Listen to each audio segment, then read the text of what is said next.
Suzuki's S-Cross compact SUV gains the brand's mild hybrid tech in uprated 48-volt form, and at the same time also gains a fresh K14D series version of the company's 1.4-litre Boosterjet petrol engine.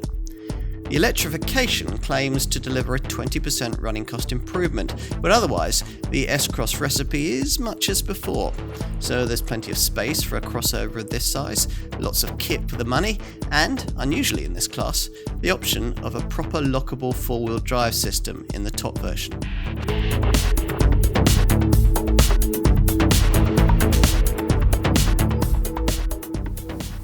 Electrification is a fact of automotive life these days, and one day soon, every model from every brand will feature it in some way.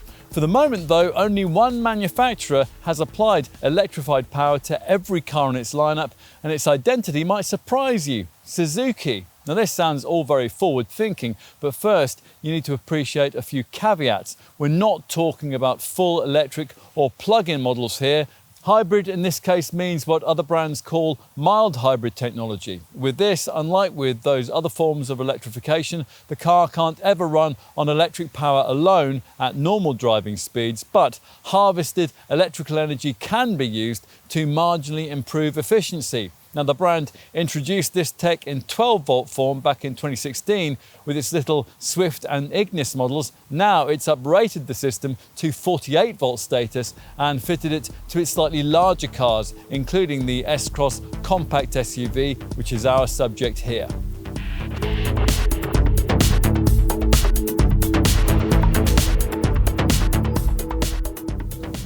Now, you may be familiar with the way that mild hybrid engines work, but just in case not, here's a quick recap. And now basically energy which would otherwise be lost when braking or cruising off throttle is harvested via a kinetic energy recovery system and then sent to a small lithium-ion battery that here has been placed beneath the front passenger seat. Now this is used to drive a belt-driven ISG, that's an integrated starter generator unit, and to power the engine stop-start system. Now Suzuki's old 12-volt mild hybrid system didn't do a lot more than that, but this improved 48-volt setup can also deliver a couple of other important benefits. Now the first is something quite unusual amongst current mild hybrids, and that's the ability for this Suzuki to idle and even coast on full electric power, although only below 10 miles an hour. The other fresh benefit here is something that's supposed to be now quite common amongst mild hybrid models, and that's the ability to torque fill under acceleration to compensate for turbo lag.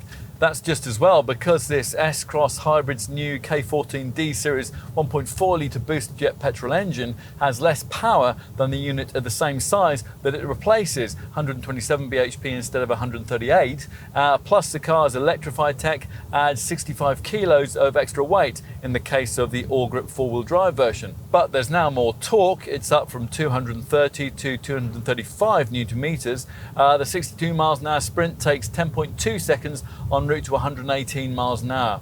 There's no longer an automatic gearbox option, and that proper lockable all-grip four-wheel drive system is optional on the top-spec SZ5 variant.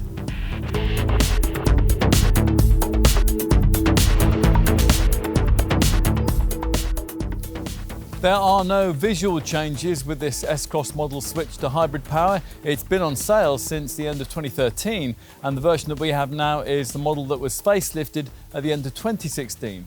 It remains a mid-sized Qashqai class SUV, which is practically sized, but it's rather forgettable in looks. Now Suzuki has its similarly dimensioned but slightly more dynamically styled Vitara SUV, if that's an issue. Up front, it's an inoffensive but not unpleasant piece of design, and the fixtures and fittings feel well screwed together from the Hungarian factory, although some of the materials are a bit scratchy. The centre dash infotainment screen still has graphics which look a bit aftermarket, but it certainly includes quite a lot with sat-nav and Apple CarPlay and Android Auto smartphone mirroring, as well as a DAB tuner and Bluetooth. At the rear, the generous 2,600mm wheelbase length frees up plenty of interior room, and there's very decent rear seat space too. Now, although the bench doesn't slide, the backrest does recline for a choice of 2 angles. The twin sunroofs of the top SZ5 model do rob a few centimetres of headroom though. Time to take a look in the boot. Now, it's about 20% bigger than the trunk you'll get in a smaller Super Mini based crossover, a Mocha, an EcoSport and so on. The 430 litre boot is one of the biggest in the class, and you can make good use of the space available thanks to a neat false floor which lifts to reveal hidden storage. There's also a pair of cubbies hidden behind the rear wheel arches here, plus shopping bag hooks and a 12-volt power supply. Only if you need more space than the boot area provides by itself might the S-Cross disappoint, because pushing forward the split folding rear bench only increases your capacity up to 875 litres. That's around half of what you'll get from some rivals.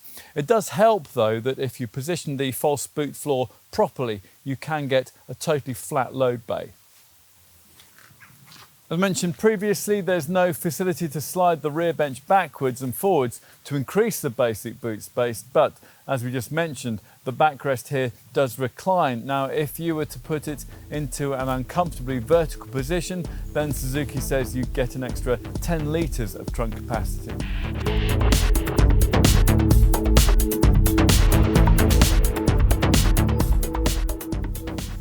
Pricing is quite a bit higher than it used to be for the S-Cross, sitting primarily in the £21,000 to £28,000 bracket. And that's partly because going forward, Suzuki doesn't plan to offer smaller, more affordable engines than this 1.4 litre Boosterjet hybrid unit in our market. Partly it's because the car these days features a higher standard of spec, adaptive cruise control on all models, for example, and partly it's reflective of the cost of the extra mild hybrid technology. There are 3 trim levels, SZ4, SZT and SZ5. Even base SZ4 trim gives you LED projector headlights, dual zone auto air conditioning, auto headlamps and wipers, 16-inch alloy wheels, front and rear electric windows, heated door mirrors, 7 airbags and radar brake support, autonomous braking. Move up to SZT spec and you also get navigation, 17-inch polished alloy wheels, silver roof rails, skid plates, rear privacy glass, keyless entry and white stitched upholstery. The top SZ5 trim level you have to have if you want the option of all-grip four-wheel drive, gives you a panoramic twin-panel sunroof, heated front seats and leather upholstery. Across the range there's a choice of 6 different paint shades, 5 of those metallic finishes. There is no longer an automatic gearbox option though.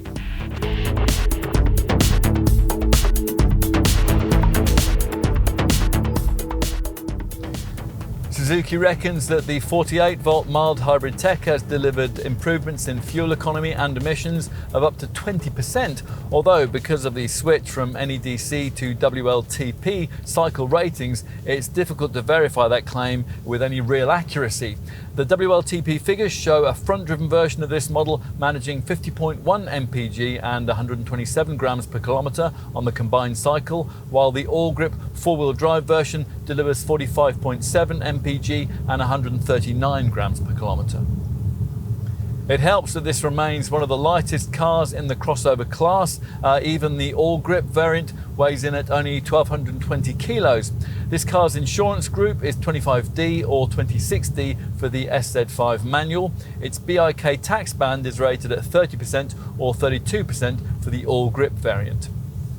An owner would be paying £165 of VED for the first year of ownership, £205 for the all-grip and £140 of VED from year 2 on.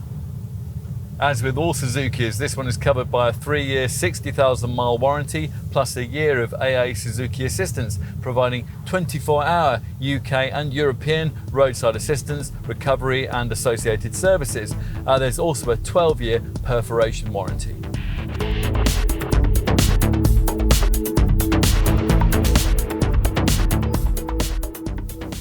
The prominent hybrid badging here might lead you to expect more efficiency benefits than are actually delivered. Suzuki's previous 12-volt mild hybrid technology certainly sometimes left you with that feeling.